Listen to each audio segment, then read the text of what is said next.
दोस्तों अगर आप रेसलिंग स्पोर्ट्स देखने के शौकीन हैं तो यकीनन आप WWE या वर्ल्ड रेसलिंग एंटरटेनमेंट से ज़रूर वाकिफ़ होंगे।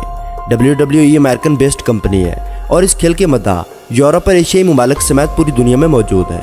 WWE को न सिर्फ रेसलिंग स्पोर्ट्स समझा जाता है बल्कि एंटरटेनमेंट का बहुत अच्छा जरिया भी माना जाता है। लेकिन इस खेल के साथ हमेशा एक कंट्रोवर्सी ज़रूर जुड़ी रहती है कि ये खेल जिस तरह सनसनीखेज और हकीकत पर मबनी दिखाया जाता है, क्या हकीकत में भी ऐसा होता है या फिर इसे बाकायदा तौर पर किसी स्क्रिप्ट के तहत दिखाया जाता है। आज की इस वीडियो में हम WWE के तमाम राजों से पर्दा उठाएंगे, जिससे वीडियो के इख्तिताम पर आप पर यह वाज़ह हो जाएगा कि WWE हकीकत पर मबनी है या फिर फेक और स्क्रिप्टेड है। लेकिन वीडियो शुरू करने से पहले नए आने वाले दोस्तों से गुजारिश है कि हमारे चैनल को सब्सक्राइब करते हुए साथ मौजूद बेल आइकन को दबा दें। दोस्तों अगर आप भी WWE के मदाहों में से एक हैं तो ये बात जानकर आपको हैरत का झटका ज़रूर लगेगा कि ये खेल मुकम्मल तौर पर स्क्रिप्टेड और फेक होती है, क्योंकि इस खेल के हर मैच से पहले मूव्स, स्टंट्स और नताइज सब कुछ पहले तय कर लिए जाते हैं और रेसलर्स को रिंग के अंदर उसी स्क्रिप्ट के मुताबिक काम करना पड़ता है। और इस हकीकत को WWE के 80% मदाह नहीं जानते। सबसे पहले अगर हम इस कंपनी के नाम पर गौर करें तो पता चलता है कि ये खेल सिर्फ रेसलिंग तक महदूद नहीं है, बल्कि इस खेल को लोगों की एंटरटेनमेंट के लिए बनाया गया है, जिसमें रेसलर्स के आपस में तमाम झगड़े, तमाम डायलॉग, इंजरीज लोगों में सनसनी को बढ़ाने के लिए बाकायदा स्क्रिप्ट के तौर पर लिखे जाते हैं।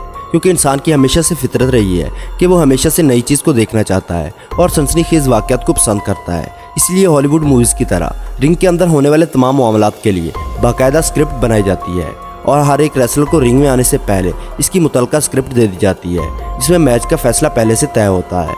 अगर हम WWE में इस्तेमाल होने वाले रिंग का जायज़ा लें तो बाज़ारी तौर पर देखने में ये रिंग बहुत सख्त और कंक्रीट से बना हुआ महसूस होता है, लेकिन दरहकीकत इसे पैडिंग के साथ तैयार किया जाता है, जिसके फ्लेक्सिबल होने की वजह से किसी रेसलर के गिरने से उसे तकलीफ महसूस नहीं होती, बल्कि अगर किसी को 100 फीट की ऊंचाई से भी इस रिंग में गिराया जाए तो भी उसे कोई चोट नहीं लगेगी और ना ही किसी किस्म के हड्डी टूटने का अंदेशा होगा। इसके अलावा रिंग में मौजूद स्टील रॉड, चेयर्स, बेल्ट, जिनका इस्तेमाल रेसलर एक दूसरे को मारने के लिए करते हैं, ये सब खास मटेरियल से बनाए जाते हैं जो देखने में बाजार सख्त और मेटल की तरह नजर आते हैं, लेकिन इंसानी जिस्म के लिए बिल्कुल भी नुकसानदेह नहीं होते। यानी इनका इस्तेमाल इस तरीके से किया जाता है कि चोट बर्दाश्त करने वाले इंसान को कम से कम चोट महसूस हो। मसलन चेयर्स और मेटल रॉड्स को खास तरीके से कमर पर और जिस्म की ऐसी जगह पर मारा जाता है जहां पर चोट लगने का डर कम से कम होता है, जबकि दूर से देखने पर यह सब हकीकत पर मबनी लगता है। लेकिन इस सब के बावजूद भी बाज़-औक़ात गलत मूव्स पड़ जाने की वजह से रेसलर्स हकीकत में इंजरीज का शिकार हो जाते हैं। दोस्तों WWE के मैचेस के तमाम मूव्स, मैच टाइम, फैसला कुन मूव्स और नताइज पहले से तय कर लिए जाते हैं। WWE चूँकि एक बड़ा शो है, लिहाजा बड़े बड़े प्रोड्यूसर रेफरी से बामी मशवरे के बाद मैच के तमाम मराहल प्लान करते हैं। मैच का दुरानिया आमतौर पर रेफरी सेट करता है और हर मैच तकरीबन 5 से 10 और 15 मिनट के दुरानिये पर खेला जाता है। WWE के मैचेस में रेफरी का किरदार भी गैर जानबदार नहीं होता और वह पहले से लिखे हुए स्क्रिप्ट के मुताबिक रेसलर को मैच के दौरान हदायत जारी करता रहता है, जो शो के प्रोड्यूसर से अपने कान में मौजूद एयरफोन से बाकायदा हदायत ले रहा होता है। दुराने मैच अगर कोई रेसलर स्क्रिप्ट से हटकर लड़े तो रेफरी उसे वार्निंग भी देता है, और अगर कोई रेसलर मैच के दौरान खून आलूद होना चाहे तो रेफरी उसे महारत के साथ एक छोटा सा तेजधार आला भी दे देता है, ताकि वो खुद को छोटा सा कट लगाकर शायकीन को खून दिखा सके। दोस्तों WWE के रेसलर्स भी एक दूसरे के साथ मुकम्मल ताउन करते हैं। मसलन अगर कोई रेसलर अपना फिनिशिंग मूव या आखिरी दाव लगाना चाहता है तो दूसरा रेसलर मुकम्मल ताउन करते हुए अपने जिस्म को ढीला छोड़ देता है या इस मूव के मुताबिक एक्टिंग करता है, जिसका सबूत आपको मशहूर रेसलर अंडरटेकर के चॉक स्लिम या जॉन सीना के STFU से लगा सकते हैं। दोस्तों ये ऐसे मूव्स हैं जो मुमकिन ही नहीं कि बामी ताउन के बगैर लगाए जा सकें। एक अच्छे रेसलर की पहचान भी यही होती है कि वो कम से कम फोर्स के साथ हकीकी तरीके से लड़े और इस तरह से एक्टिंग करे कि देखने वालों को सब हकीकत लगे।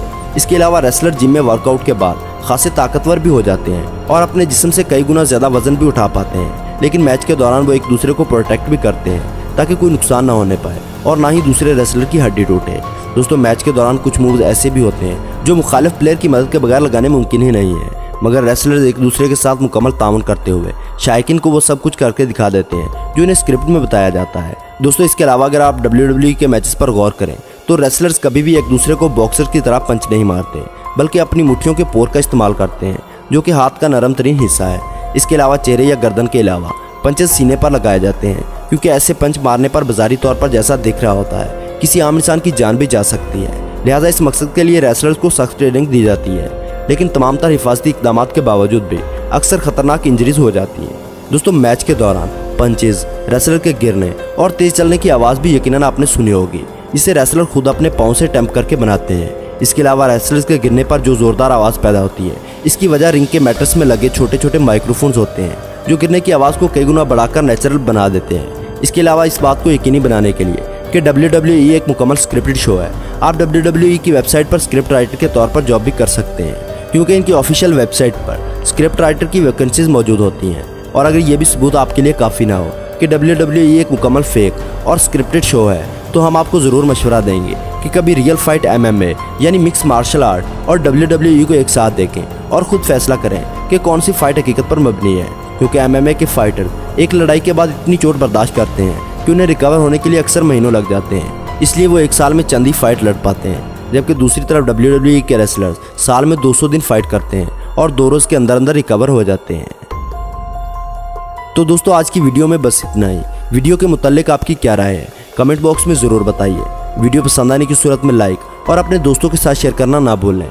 और ऐसी ही इंटरेस्टिंग वीडियोस देखने के लिए हमारे चैनल को सब्सक्राइब करते हुए साथ मौजूद बेल आइकन को दबा दें।